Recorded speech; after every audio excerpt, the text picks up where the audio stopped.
Well, hello YouTube, Docman here. Spring has finally sprung. Now it's time for me to show you how to perform your oil change and your screen maintenance on your 690R. Enjoy.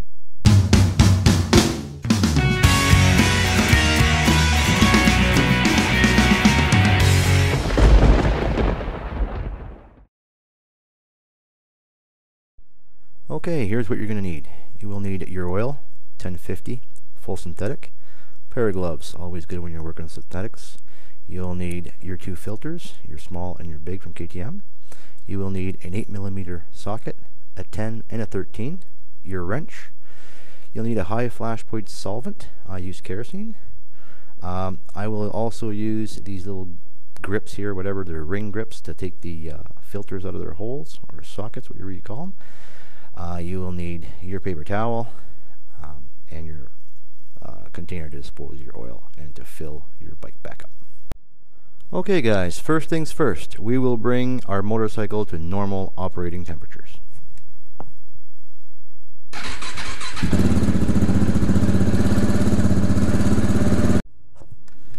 Okay, first thing you're going to do is take your 10mm socket, remove the two bolts right up here on each side of the skid plate, pull it down, and pull that one out. Put it aside.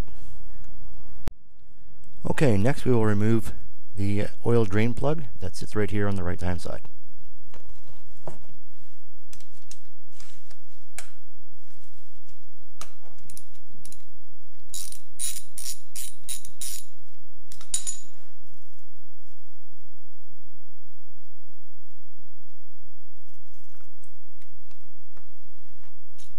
Now you'll notice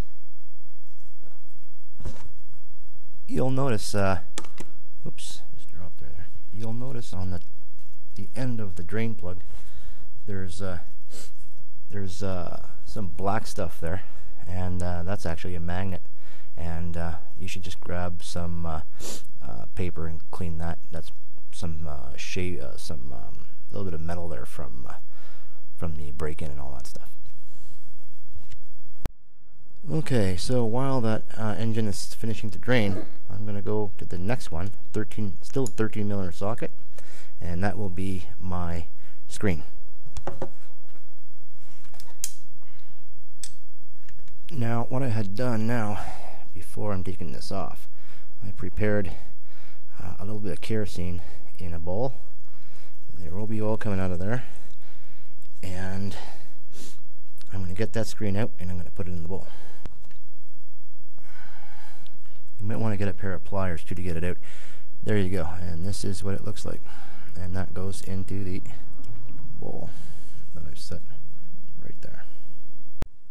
Okay, for demonstration purposes, I brought the little container here on the bench with the screen inside, dipping in the kerosene, and I'm just dipping it a little bit in the kerosene, washing it up, and I can either use an air compressor or towel to dry it off. Make sure it's all dry. You'll see some particles in the kerosene, and then we'll be ready to put that back in the bike once it's all dried off.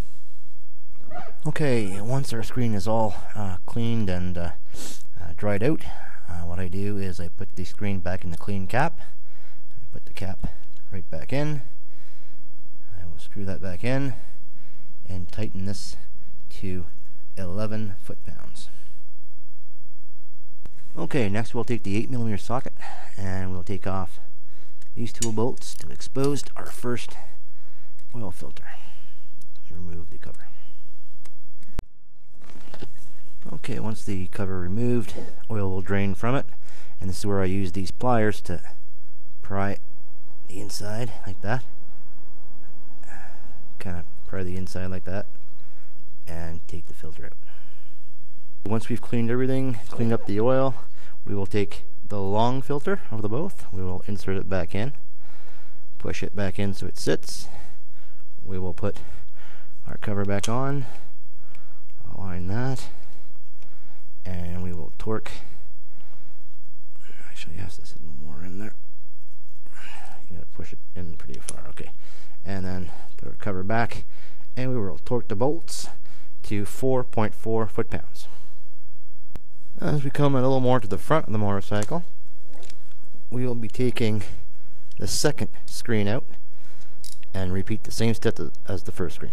Okay, now that our second screen has been cleaned and torqued to specs, we come right above and we find our second oil filter cover, and we repeat the same steps as the first oil filter.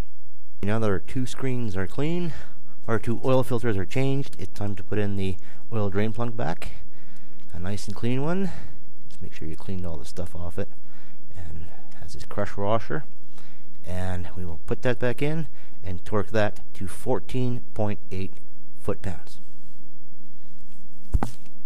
At this point, we measure out 1.7 liters of fresh oil, and we put it in the engine.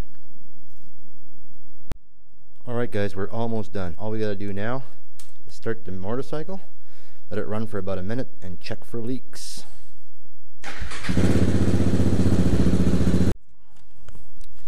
Lastly, we'll level out the motorcycle, and we'll make sure that the oil level is between the two marks, a little up there, and we are good to go.